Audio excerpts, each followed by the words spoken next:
नमस्कार दोस्तों, गुरुकुल एकेडमी में आप सभी का स्वागत है। दोस्तों, आज हम आप लोगों के लिए विज्ञान की टॉप 50 क्वेश्चंस लेकर आए हैं जो बार बार परीक्षाओं में पूछे जा रहे हैं। अगर आप लोग किसी भी एग्जाम्स की तैयारी कर रहे हैं जहां विज्ञान एग्जाम में आते, कोई भी एग्जाम हो, सभी एग्जाम्स के लिए ये क्वेश्चन बहुत ही फायदेमंद रहने वाले हैं, बहुत ही यूजफुल रहने वाले हैं। तो फ्रेंड्स, इस वीडियो को अंत तक जरूर देखना और आपसे रिक्वेस्ट है प्रत्येक क्वेश्चन का आंसर कमेंट बॉक्स में जोड़, ताकि जो भी आपके डाउट है साथ में ही क्लियर होते चले जाएं। अगर आपको वीडियो अच्छे लगे तो प्लीज़ वीडियो को लाइक करें, अपने फ्रेंड्स के पास शेयर करें। और याद रखिएगा, एक क्वेश्चन का आंसर देने के लिए आपको 5 सेकंड का वक्त मिलेगा। उसके बाद हम आपको आंसर बता देंगे और अंत में बताएं कितने क्वेश्चन आपने अटेम्प्ट किए और कितने क्वेश्चन आपने सही किए। चलिएगा फिर क्वेश्चन स्टार्ट करते हैं। पहला क्वेश्चन है, निम्न में से किस पदार्थ को लगाने से रक्त का बहना रुक जाता है? मोस्ट वीवीआई क्वेश्चन है, तो याद रखिएगा आप लोग। फेरिक क्लोराइड को लगाने से रक्त का बहना रुक जाता है। ठीक है, ऑप्शन सी रहेगा right answer, ferric chloride. Next है, हृदय का क्या काम होता है? क्या काम होता है हृदय का? तो फ्रेंड्स, हृदय का काम होता है रुधिर को शरीर के विभिन्न अंगों में पंप करना, यानी डी ऑप्शन होगा राइट आंसर। हृदय का काम होता है रुधिर को शरीर के विभिन्न अंगों में पंप करना, यानी ऑप्शन नंबर डी होगा राइट आंसर। नेक्स्ट क्वेश्चन देखिए, फलों के पकने से पहले गिरने पर कुछ मामलों में उपज की महत्वपूर्ण हानि होती है, इसे किसी के द्वारा रोका जा सकता है? किसके द्वारा? बिल्कुल फ्रेंड्स, ऑक्सीजन के छिड़काव के द्वारा फलों के पकने से पहले गिरने से रोका जा सकता है। तो आंसर है ऑप्शन नंबर बी, ऑक्सीजन के छिड़काव के द्वारा। नेक्स्ट है, रेशम का कीड़ा अपने जीवन चक्र के किस चरण में वाणिज्यिक तंतु पैदा करता है? किस चरण में वाणिज्यिक तंतु पैदा करता है? तो ये करता है प्यूपा में। किस चरण में? प्यूपा चरण में वाणिज्यिक तंतु पैदा करता है अपने जीवन चक्र में, याद रखना, रेशम का कीड़ा। तो ऑप्शन सी रहेगा राइट आंसर, प्यूपा। नेक्स्ट है, निम्नलिखित में से कौन सा एक मानव निर्मित तंतु है? इनमें से कौन है मानव निर्मित तंतु? तो फ्रेंड्स, रेयान क्या है? ये एक मानव निर्मित तंतु है, याद रखना। रेयान मानव निर्मित तंतु है, रेशा है। तो ऑप्शन नंबर बी रहेगा राइट आंसर, ऊन, रेशम, कपास, ये सभी क्या हैं? प्राकृतिक रेशे हैं। क्या हैं? प्राकृतिक रेशे हैं, याद रखना आप लोग। चलेगा फिर नेक्स्ट क्वेश्चन देखिए, वर्मी कंपोस्ट किस तरह का खाद है? वर्मी कंपोस्ट किस तरह की खाद है? तो याद रखना, केंचुओं द्वारा उत्पादित जैविक खाद है वर्मी कंपोस्ट। केंचुओं द्वारा उत्पादित जैविक खाद, सी होगा राइट आंसर। नेक्स्ट है, उर्वरकों में यह तत्व अनुपस्थित होता है। इनमें से कौन सा तत्व अनुपस्थित होता है उर्वरकों में? तो याद रखना फ्रेंड्स, उर्वरकों में क्लोरीन अनुपस्थित होता है। क्या? क्लोरीन, यानी सी रहेगा राइट आंसर, क्लोरीन, याद रखिएगा। ठीक है। नेक्स्ट है, बीज की बुआई के समय सामान्यतया निम्नयुक्त उर्वरक का उपयोग किया जाता है। किस उर्वरक का उपयोग किया जाता है? तो ये उपयोग किया जाता है नाइट्रेट का। किसका? नाइट्रेट का, यानी ए ऑप्शन रहेगा राइट आंसर, नाइट्रेट। नेक्स्ट देखिए क्या है, हर्बेरियम है। क्या है फ्रेंड्स? हर्बेरियम इनमें से हर्बेरियम है सूखे रूप में जड़ी बूटियों का संग्रह। क्या है हर्बेरियम? सूखे रूप में जड़ी बूटियों का संग्रह को क्या कहते हैं? हर्बेरियम कहा जाता है, यानी ऑप्शन ए रहेगा राइट आंसर। निम्नलिखित में से कौन सा मांसभक्षी पौधा है? मांसभक्षी पौधा कौन सा इनमें से? तो ये है बटरवर्ट। कौन सा है? बटरवर्ट, याद रखना आप लोग, यानी ऑप्शन नंबर फ्रेंड्स याद रखिएगा आप लोग, बी रहेगा इस क्वेश्चन का राइट आंसर। ठीक ना? बिल्कुल फ्रेंड्स, बटरवर्ट याद रखना आप लोग। ये क्या है? ये है मांसभक्षी पौधा, तो बी हो जाएगा राइट आंसर। चलिएगा नेक्स्ट क्वेश्चन देखिएगा। चलिए, सर्पदंश का प्रभाव शरीर के किस अंग पर सबसे पहले होता है?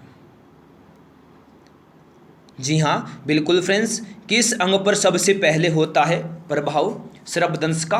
तो ये होता है तंत्रिका तंत्र पर, यानी सी रहेगा राइट आंसर, तंत्रिका तंत्र। नेक्स्ट है, इसमें से कौन सबसे कम आग पकड़ने में प्रवृत्त है? यानी न्यूनतम आग पकड़ने में इनमें से कौन प्रवृत्त है? तो याद रखना, ये है सूती, तो डी रहेगा राइट आंसर, सूत, याद रखिएगा। नेक्स्ट, लौंग जो सामान्य रूप से मसाले के रूप में काम आती है, किससे प्राप्त होती है? जी हाँ, लौंग किससे प्राप्त होती है जो सामान्य रूप से मसाले के रूप में काम आती है? तो ये पुष्प कलिका से प्राप्त होती है। लौंग जो सामान्य रूप से मसाले के रूप में काम आती है, पुष्प कलिका से प्राप्त होती है। तो सी रहेगा राइट आंसर। नेक्स्ट है, आँख का अंदरूनी पीछे का पृष्ठ कहलाता है। आँख के अंदरूनी पीछे का जो पृष्ठ है क्या कहलाता है? तो ये कहलाता है रेटिना, यानी बी रहेगा राइट आंसर। बिल्कुल फ्रेंड्स, याद रखना आप लोग, रेटिना पर जो प्रतिबिंब है उल्टा और वास्तविक बनता है, उल्टा और वास्तविक बनता है। अगर हम बात करें यहाँ पे फ्रेंड्स आइरिस की, तो आइरिस के बीच में एक छेद होता है जिसे आँख की पुतली कहा जाता है। क्या कहा जाता है? पुतली कहा जाता है। आइरिस के बीच में एक छेद होता है जिसे आँख की पुतली कहा जाता है, ठीक है ना। दृढ़ पटल के नीचे काले रंग की झिल्ली होती है, उसे क्या कहते हैं? कोरोइड कहते हैं। क्या कहते हैं? कोरोइड कहते हैं। तो याद रखिएगा आप लोग अच्छे से। चलिएगा फिर नेक्स्ट क्वेश्चन देखिए ग्रीन हाउस प्रभाव के कारण है। क्या कारण है ग्रीन हाउस प्रभाव का? महत्वपूर्ण कारण है पृथ्वी का तापमान बढ़ रहा है, ठीक है ना। ग्रीन हाउस प्रभाव के कारण क्या हो रहा है? पृथ्वी का तापमान बढ़ रहा है, बी रहेगा राइट आंसर। और ग्रीन हाउस प्रभाव किसके कारण हो रहा है फ्रेंड्स? याद रखना, ग्रीन हाउस प्रभाव के उत्तरदायी गैसें कौन सी? कार्बन मोनोऑक्साइड, सल्फर डाइऑक्साइड, ये ग्रीन हाउस प्रभाव के लिए उत्तरदायी गैसें हैं, ठीक है। नेक्स्ट है, विश्व में सबसे बड़ा और सबसे लंबा स्तनधारी कौन सा है? तो नीली व्हेल, याद रखना, सबसे बड़ा और सबसे लंबा स्तनधारी है, तो ए ऑप्शन हो जाएगा राइट आंसर। नेक्स्ट है, ट्रेडमिल टेस्ट कौन से चिकित्सा से संबंधित है? ट्रेडमिल टेस्ट का संबंध किससे है? तो फ्रेंड्स गुर्दा से है, याद रखिए किससे? गुर्दा से है, यानी ऑप्शन सी रहेगा राइट आंसर, ठीक है ना। ट्रेडमिल टेस्ट जो चिकित्सा प्रणाली है गुर्दा से संबंधित है। नेक्स्ट है, चोट लगने पर रक्तस्राव को रोकने एवं रक्त जमने में कौन सा तत्व सहायक है? कौन सा सहायक है? थ्रोम्बोसाइट्स सहायक है चोट लगने पर रक्तस्राव को रोकने एवं रक्त जमने में, यानी ऑप्शन डी रहेगा राइट आंसर, थ्रोम्बोसाइट्स। नेक्स्ट देखिए क्या है, मानव शरीर में फेशियल हड्डियों की संख्या कितनी होती है? फेशियल हड्डियों की संख्या कितनी होती है? 14 होती है मानव शरीर में फेशियल हड्डियों की संख्या, यानी ऑप्शन डी होगा राइट आंसर। नेक्स्ट है, मांसपेशी संकुचन में जब मांसपेशी छोटी हो जाती है तो उसे क्या कहते हैं? मांसपेशी संकोचन में जब मांसपेशी छोटी हो जाती है तो उसे क्या कहते हैं? तो आइसोमेट्रिक कहते हैं। क्या? आइसोमेट्रिक कहते हैं, ऑप्शन सी होगा राइट आंसर, आइसोमेट्रिक, ठीक है। नेक्स्ट है, लाल रक्त कणिकाओं में कौन सा तत्व ऑक्सीजन एवं कार्बन डाइऑक्साइड के वाहक का कार्य करता है? अगर आपने अभी तक वीडियो को लाइक नहीं किया, सभी लोग फटाफट वीडियो को लाइक करें, अपने फ्रेंड्स के पास शेयर करें। तो फ्रेंड्स कौन सा तत्व करता है वाहक का कार्य? तो ये हीमोग्लोबिन करता है, ठीक है। तो डी रहेगा राइट आंसर, लाल रक्त कणिकाओं में हीमोग्लोबिन ऑक्सीजन एवं कार्बन डाइऑक्साइड के वाहक का कार्य करता है, डी रहेगा राइट आंसर। देखिए क्रायोथेरेपी क्या है? क्रायोथेरेपी क्या है? क्रायोथेरेपी है बर्फ द्वारा उपचार। क्या? बर्फ द्वारा उपचार को क्या कहते हैं? क्रायोथेरेपी कहते हैं। क्या है क्रायोथेरेपी? बर्फ द्वारा उपचार की विधि है, तो बी रहेगा राइट आंसर। नेक्स्ट है, कार्बन डाइऑक्साइड युक्त रक्त कहाँ ऑक्सीकृत होता है? कार्बन डाइऑक्साइड युक्त रक्त कहाँ ऑक्सीकृत होता है? तो ये होता है फेफड़ों में। कहाँ? फेफड़ों में होता है, तो सी रहेगा इस क्वेश्चन का राइट आंसर, फेफड़ों में, याद रखिएगा, ठीक है, लंग्स में। नेक्स्ट है, निम्नलिखित में से कौन मानव शरीर में सबसे लंबी और मजबूत हड्डी है? कौन सी है सबसे लंबी और मजबूत हड्डी? तो फ्रेंड्स ये फीमर है। फीमर कहाँ होती है? जांग में होती है, याद रखना। फिर एग्जाम में आए कि सबसे छोटी हड्डी कौन सी होती है? सबसे छोटी होती है स्टेपेज, जो कान में होती है। फिर आ जाए कि सबसे मजबूत हड्डी, सिर्फ मजबूत कौन सी है? तो ये होती जबड़े की हड्डी, ठीक है। देखिए नेक्स्ट, शरीर के सबसे मजबूत स्नायु है, सबसे मजबूत स्नायु, तो याद रखना सोलियस शरीर का सबसे मजबूत स्नायु, सोलियस, यानी बी हो जाएगा राइट आंसर, सोलियस। नेक्स्ट है, हृदय के ऊपरी चैम्बर को क्या कहते हैं? हृदय के ऊपरी चैम्बर को क्या कहते हैं? तो फ्रेंड्स अलिंद कहते हैं। क्या कहते हैं?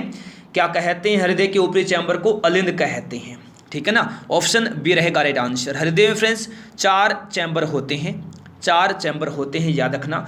और मनुष्य के हृदय के नीचे वाला जो चैम्बर होता है उसको कहते हैं निलय। निलय नीचे वाला और ऊपर वाला अलिंद होता है। ठीक है, नेक्स्ट है रक्त का कार्य है। क्या कार्य है रक्त का? तो रक्त का कार्य है ऑक्सीजन की आपूर्ति करना और वृद्धि कारकों को ले जाना, यानी ऑप्शन सी ए तथा बी दोनों इस क्वेश्चन का आंसर हो जाएगा। नेक्स्ट है फेफड़ों की कुल वायु क्षमता होती है। फेफड़ों की कुल वायु क्षमता कितनी होती है? तो ये होती है 6 से 8 लीटर, 6 to 8 लीटर होती है फेफड़ों की कुल वायु क्षमता, यानी बी ऑप्शन रहेगा राइट आंसर।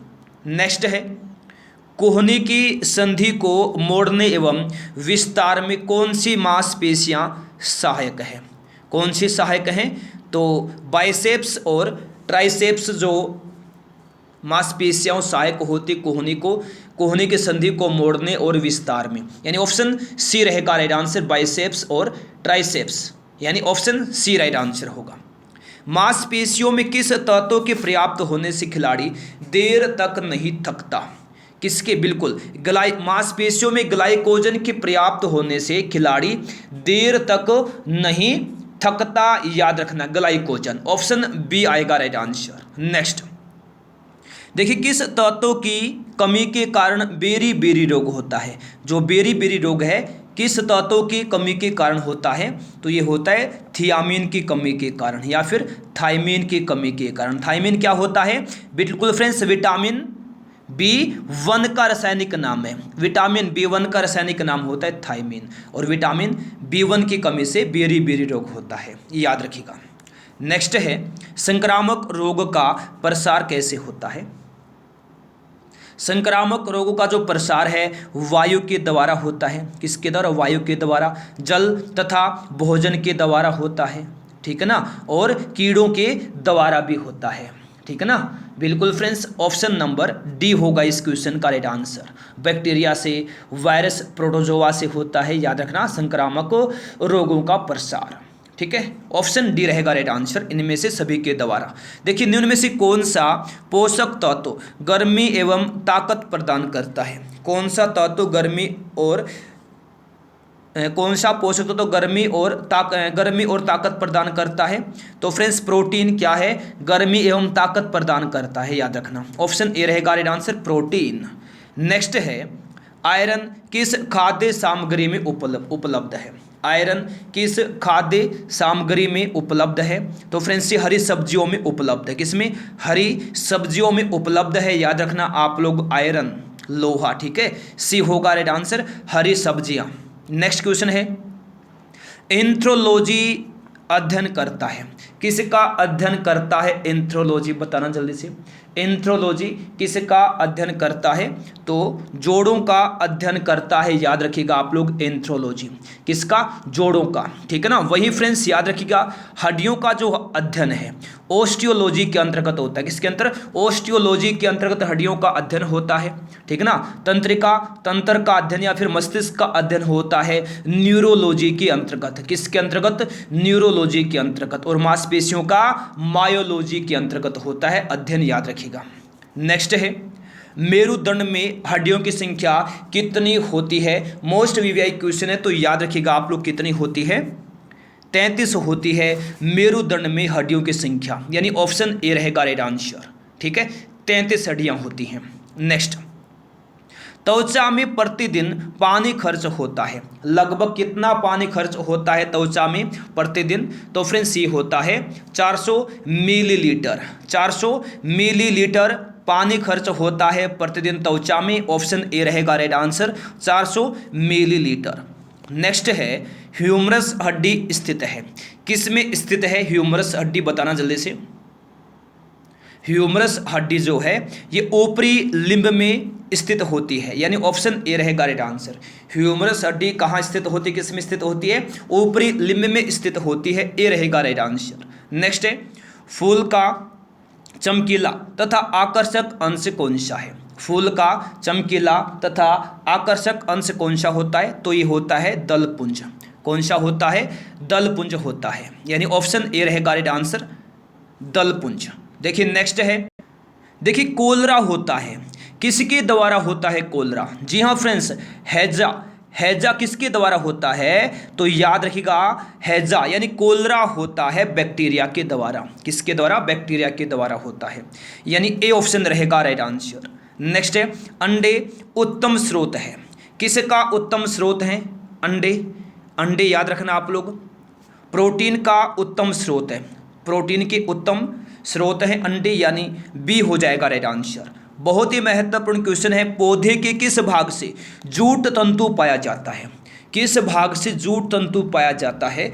तो याद रखिएगा, तने से पाया जाता है, तने से प्राप्त होता है जूट तंतु पौधे की, याद रखिएगा, ठीक है। तो ऑप्शन सी रहेगा राइट आंसर, तना। नेक्स्ट क्वेश्चन है, पौधे जो अपना खाद्य बना सकते हैं क्या कहलाते हैं? पौधे जो अपना खाद्य बना सकते हैं क्या कहलाते हैं? तो याद रखिएगा आप लोग, ऑटोट्राफ कहलाते हैं। क्या कहलाते हैं? ऑटोट्राफ। वैसे जीव या पौधे जो अपना भोजन स्वयं बनाते हैं वो ऑटोट्राफ कहलाते हैं, स्वपोषी कहलाते हैं। क्या कहलाते हैं? स्वपोषी कहलाते हैं, या इंग्लिश में कहते हैं ऑटोट्राफ, याद रखिएगा, ठीक है ना फ्रेंड्स। हर जैसे हरे पेड़ पौधे, हरे पेड़ पौधे। और जो फ्रेंड्स दूसरे जीवों पर आश्रित रहते हैं परपोषी कहते हैं, जिसको परपोषी, या फिर हेट्रोट्राफ, बाघ, हिरण, खरगोश, सियार, मनुष्य इत्यादि। नेक्स्ट है, फूल, फल तथा बीज धारण करने वाले फूले हुए पौधे कहलाते हैं। क्या कहलाते हैं? तो फ्रेंड्स एंजियोस्पर्म कहलाते हैं। एंजियोस्पर्म, इस समूह के पौधे में जड़, तना, पत्ती, फूल, फल एवं बीज सभी उपस्थित होते हैं। बीज फल के अंदर में होता है, बीज फल के अंदर होता है, ठीक है। डी होगा राइट आंसर, एंजियोस्पर्म। एंजियोस्पर्म। अगर हम बात करें यहाँ जिम्नोस्पर्म की, इस समूह के पौधों में बीज पाए जाते हैं किंतु फल नहीं लगता, बीज किसी प्रकार की संरचना में बंद नहीं होता है, ठीक है ना। और वही बात करें अगर हम क्रिप्टोगेम्स की, तो वैसे पौधे जिसमें फूल नहीं होता है, जैसे थैलोफाइटा, ब्रायोफाइटा या फिर पटेरिडोफाइटा, याद रखना, ठीक है। तो डी रहेगा इस क्वेश्चन का राइट आंसर।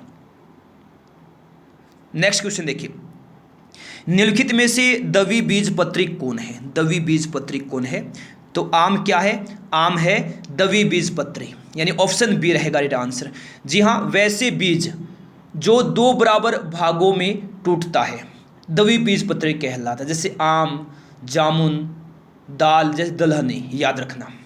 नेक्स्ट है, एकल कोशा प्राणियों को वर्गीकृत किया जाता है। एकल कोशा प्राणियों को वर्गीकृत किया जाता है प्रोटोजोवन के रूप में। किसके रूप में? प्रोटोजोवन के रूप में। एकल कोशा प्राणियों को वर्गीकृत किया जाता है प्रोटोजोआ के रूप में वैसे जीव जंतु जिसका शरीर एक कोशिका का बना होता है प्रोटोजोआ कहलाते हैं, जैसे बैक्टीरिया, ब्लू ग्री एल्गी, ठीक है ना, याद रखिएगा। देखिए नेक्स्ट, केले के पौधे की जड़ है। केले के पौधे की जड़ है, कैसी होती है केले के पौधे की जड़? तो फ्रेंड्स याद रखना, श्वसन मूल। केले की पौधे की जड़ होती है श्वसन मूल, ठीक है ना, यानी ऑप्शन सी रहेगा राइट आंसर। केले के पौधे में श्वसन मूल होता है, याद रखना, केले के पौधे की जड़ में श्वसन मूल होता है। चलेगा नेक्स्ट क्वेश्चन देखते हैं। चलेगा, अशुद्धि से पूर्ण रूप से मुक्त परम शुद्ध जल को कहा जाता है। अशुद्धि से पूर्ण रूप से मुक्त परम शुद्ध जल को कहा जाता है। जी फ्रेंड्स, क्या कहा जाता है? आशुद्ध जल कहा जाता है, आशुद्ध जल। ये रहेगा राइट आंसर, आशुद्ध जल, ठीक है। देखिए, मनुष्य की आंखें कितने मेगापिक्सल की होती हैं? कितने मेगापिक्सल की होती है मनुष्य की आंखें? तो ये होते हैं 576 मेगापिक्सल की होती हैं मनुष्य की आंखें, यानी सी ऑप्शन रहेगा राइट आंसर। नेक्स्ट है, रक्त का लाल रंग किस कारण से होता है?